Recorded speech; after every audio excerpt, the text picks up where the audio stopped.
Hi, Peter. Hey, Rachel. It's nice to see you today, even Yeah, over the computer screen. yeah, it's great to see you again, too. Thanks for setting this up. Yeah, well, thanks for making time to join us today and uh, talk to our audience and interested parties about what's going on with Fire and Bones and Oracles and Seers. So you've been with us previously 2 years. You've been teaching here at Earthaven. Yes, You're a friend of our community, and your brother is a member here. yes, So we're very well connected. And so for 2 years, you taught Extraordinary Realities, which yes, is a class that is cultivating and building skills and practices for communicating and tapping into the beyond human world. Is that's right. correct? Yeah. Yeah. Um, To specifically compassionate spirits, because Compassionate spirits. in the beyond human world, there's all variety of Mhm. beings, and when we're going to work with spirits, it's it's just good protocol to make sure that the person, or I should say, the spirit that you're working with, is on the path or is fully compassionate, Mhm. meaning that they always have the greatest and the highest good for all as Mhm. part of their way of relating to um, the experience. Mhm. And so I imagine part of what you're teaching in Extraordinary Realities is that discernment. Yes, Uh-huh. yes. The discernment is key, and that's continued in the Fire and Bone workshop. Mhm. That Fire and Bone Oracles and Seers is a workshop all about expanding our knowledge base beyond human capacity. So the information that we would get in a divination workshop is from beyond our knowledge completely. It is from the spiritual realm. And so you want to make sure that that information is coming from reliably compassionate sources. Mhm. So I bring all of those techniques into Fire and Bone that was initially introduced in Extraordinary Realities. Mhm. And what if someone hasn't attended Extraordinary Realities? Well, this workshop includes a Friday afternoon and early evening intro version. So, in that, I go back to the basics that's covered in Extraordinary Realities, and I help people to learn how to do a shamanic journey. Now, if somebody is well experienced with journeying, this little afternoon on Friday and early evening session is not wasted at all. There's valuable experiences that come in that. And I've had people take Extraordinary Realities, which is an introductory workshop, who've had maybe decades of experience, and they found it valuable and helpful. So sometimes all of us can find value in going back to beginner mind. And Absolutely. yes, yes. Yeah, there's always something more to learn, even in the fundamentals. Mm-hmm. And there are so many different practices across the world and across cultures for this sort of work. And I'm wondering, like, yeah, what practices are you pulling from or tapping into? Um, like, yeah, tell me a little bit Yeah. about divination. So, first of all, in all of my teaching, I'm focused on what's called core shamanism, which is to say that the common practices all around the planet that are not specific to a particular culture, but are cross cultural. There are shamanic practices, there's evidence of them on every continent, in every small little nook and cranny around the world. And so shamanism is everybody's heritage. And I always teach workshops with that as the primary understanding that we're not focusing on appropriating somebody else's way of experiencing the world. So I try to always make it clear that this is common human ancestry. And in the way of divination that Fire and Bone focuses on, there will always be acknowledgement of where a particular divination technique originated, but the way that it's explained and practiced in the Fire and Bone Oracles and Seers workshop is in its essence core shamanism. And Mm-hmm. core shamanism is a way of describing shamanic practice that was and is still spread through the Foundation for Shamanic Studies, which is an Mm-hmm. organization that I have been associated with. I was a guest faculty member of, and I've taken many of their programs. And so my workshops are expansive beyond that, but incorporate within it all of the essence of core shamanism. Mm-hmm. So what I hear you speaking to is like what has been this universal human experience and ability that we have. And it may manifest itself in different ways, but it's really a core human experience. And around here, part of maybe our culture here at Earthaven is using this term remembering and Mm-hmm. like breaking, like taking the different pieces and bringing them back together.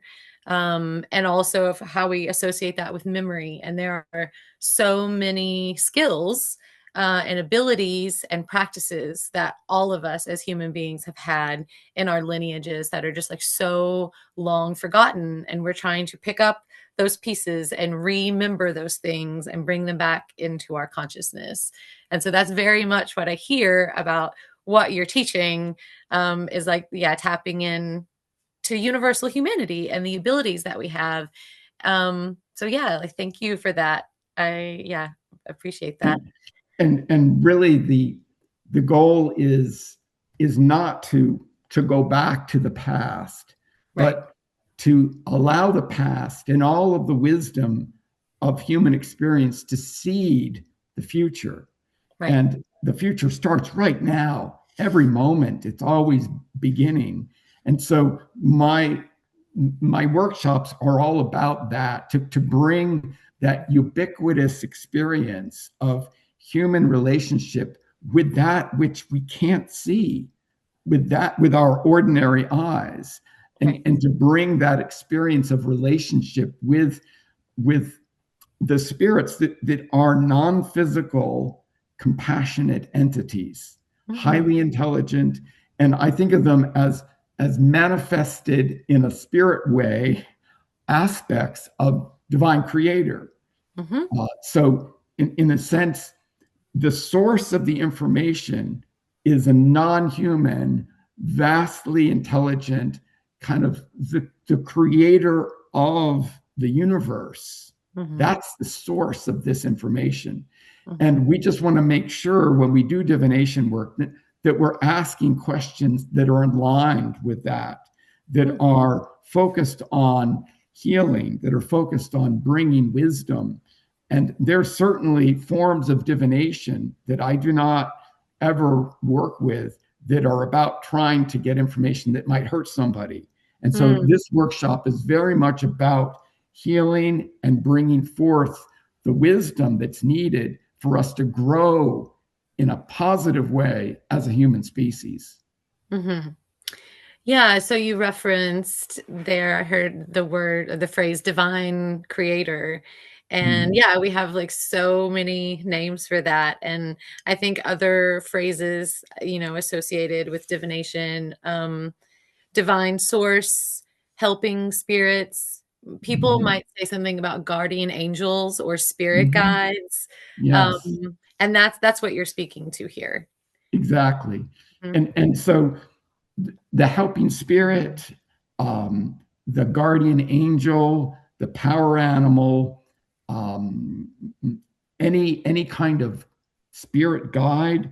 These are all, in my experience and the way that I teach, these are all relatable aspects of something that goes way beyond the human capacity to directly experience. And so these helping spirits are focused, concentrated, with an edge spirits that are not just spread out over all of the universe, but are relatable to us as humans. And we are in our bodies. And so we can meet these helping spirits in spirit bodies and relate to them better that way than some completely distributed divine source that is harder for us to grasp when we try to open a conversation. Mm-hmm. So it seems that to me that some people are born into this world with more openness to the non-human world, and there's maybe a natural connection there, conduit, conversation happening for them. And then there are others of us who maybe the veil is a little thicker between the worlds of human and other, or human and spirit. And do you think that what we're speaking of here, like these are skills that anyone can practice? Or do you think there needs to be like natural talent or affinity for this? I mean, I ask for personal reasons. I'm like very grounded, earthbound human, and I'm very curious. Yeah. So I would say every single person on the planet can get this. Mm-hmm. And no matter how thick the veil might be around us, Mm-hmm. and I can share my personal pathway in this is that I am very much a left-brained person, and I have studied science strongly in my life, and mathematics, and working with computers, and yet I found this way to communicate with spirits. Mm-hmm. And I've developed techniques of teaching that can help anybody open up their hearts and their minds and their bodies to receiving this kind of information. So there are people that are natural psychics. I'm not one of them. That's encouraging. So there's in other words, I am also very grounded. And if we're talking astrology, I'm a Capricorn, an earth sign. But nonetheless, the spirits have helped me go way beyond what my ordinary mind normally rests in. Mm-hmm. And so I encourage anybody who's interested in this. Now, you might have a person who's just fascinated, but they say, I'm not sure that I could ever do it. Well, if you have an interest, then that's enough to get started. Mm-hmm. That's the doorway. Yeah. Yes. So what might someone expect? Like these practices, meditations, sound bathing practices, drumming, like what? Without, I know you're teaching the class on this, right? So we're not going to get an instruction manual here, but maybe you could name lightly a couple of practices that are included that you help cultivate.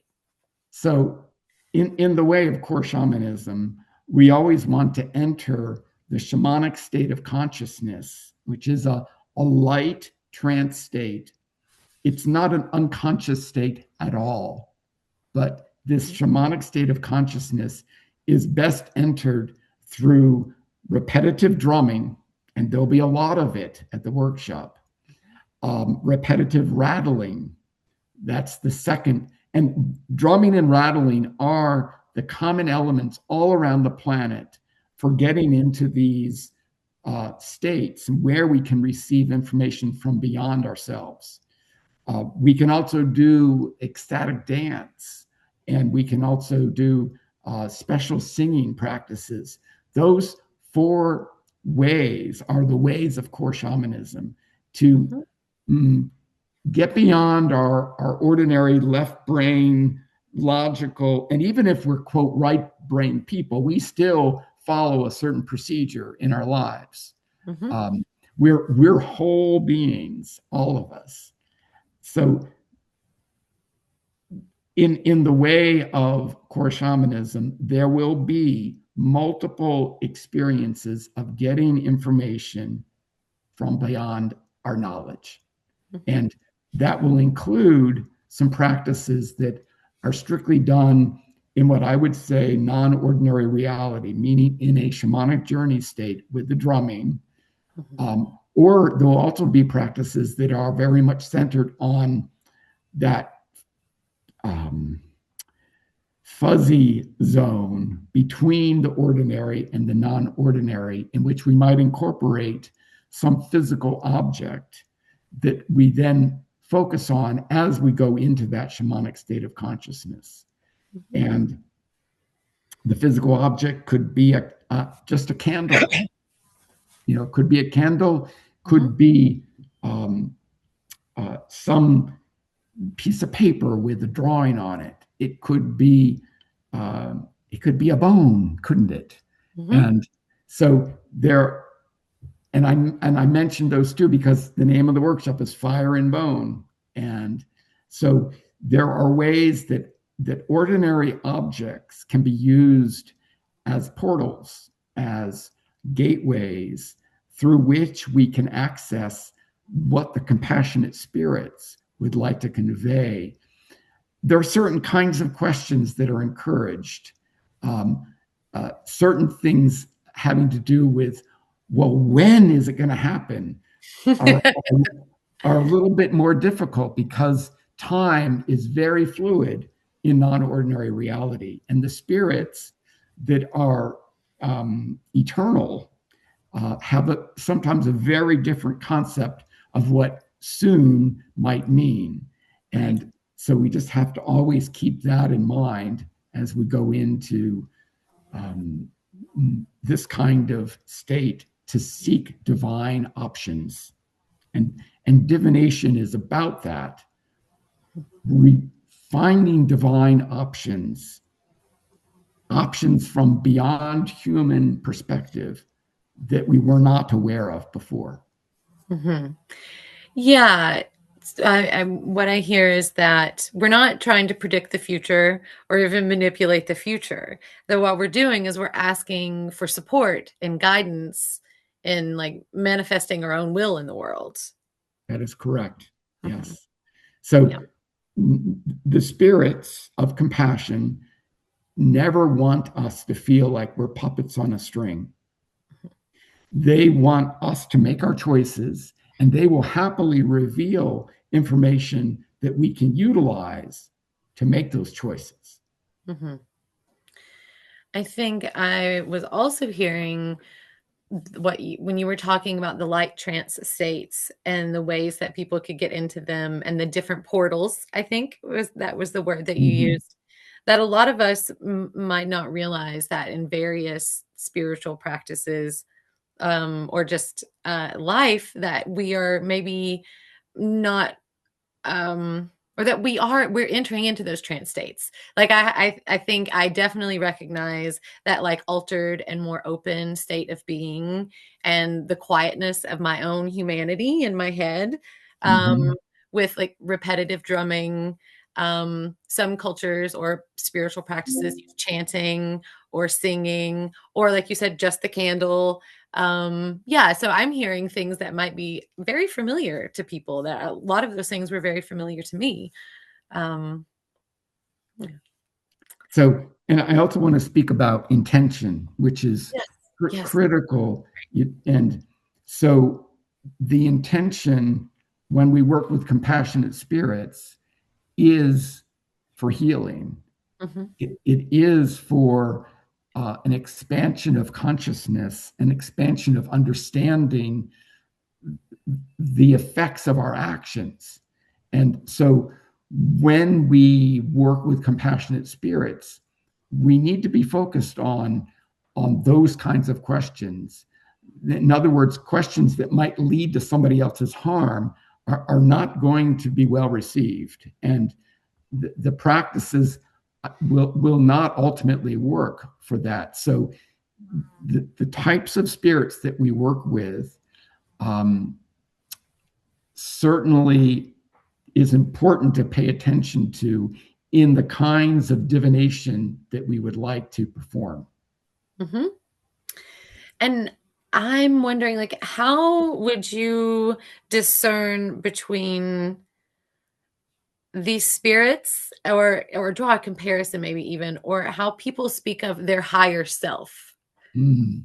And I think I translate on some level higher self actually being this like greater than human sort of universal consciousness, which is what I think you're speaking of tapping into, or do you see that in a different way? So these compassionate spirits are not us. Mhm. They are separate, intelligent entities. And we can have a higher self that you might think of. Perhaps our soul is bigger than our body can hold. Mhm. Perhaps part of our soul is existing in the spirit world, in a sense, connected to the rest of our soul that's in the body, but still maintaining a certain separation that we can sometimes tap into in a connection with a higher self. But these helping spirits are completely separate. They are not part of our soul. They are not part of us in the spirit world. And we go to them in order to get information from beyond us, even from beyond our higher selves. Mhm. And there's a definitive technique to ensure that we're working with compassionate spirits. Mm. And that's what I teach in the Extraordinary Realities intro. And that's what I will also focus on extensively on the Friday afternoon, Friday evening introductory phase for this workshop.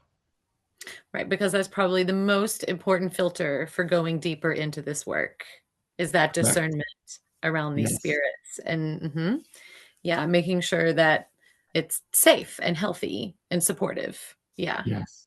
hmm Do you think that this practice, this core shamanic practice, dovetails and can work with other spiritual practices or even religious beliefs? Absolutely.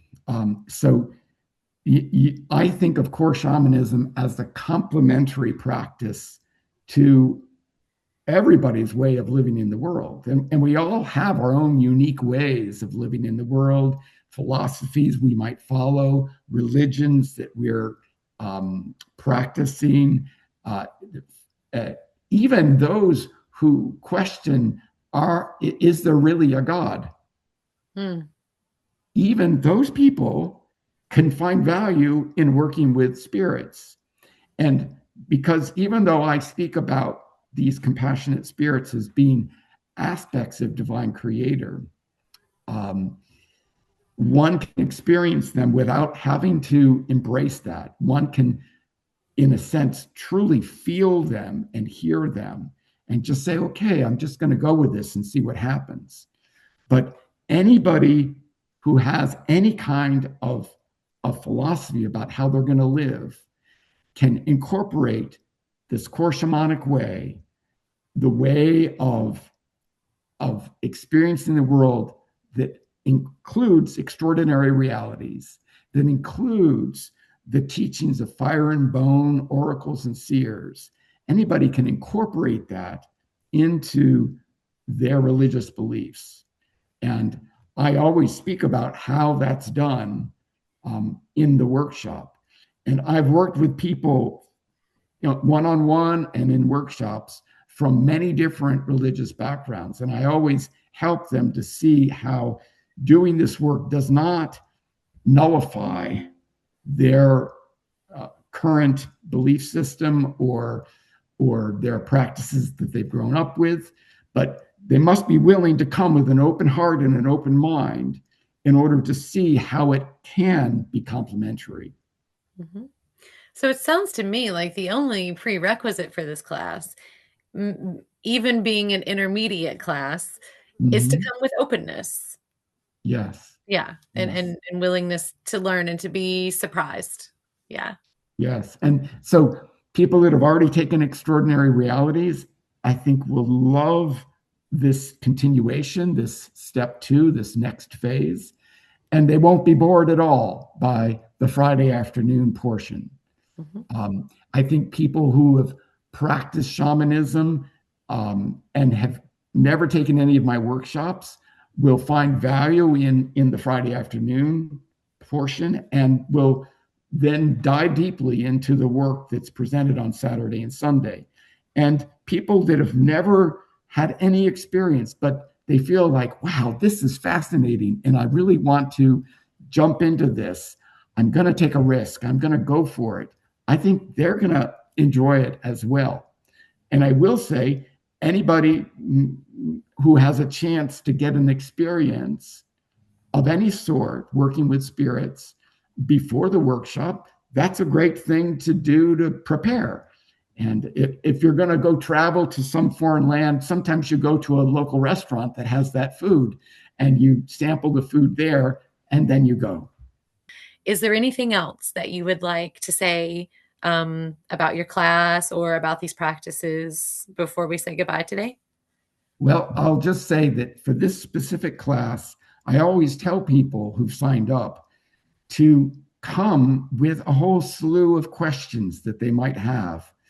And Mhm. those questions can be about their personal life, it can be about the greater cosmos and everything in between. So, this is a class, more so than almost any other class that I teach, that will bring opportunities for asking question after question and receiving fascinating response. Wonderful. We all have questions that we want answers to that maybe don't originate in our own minds.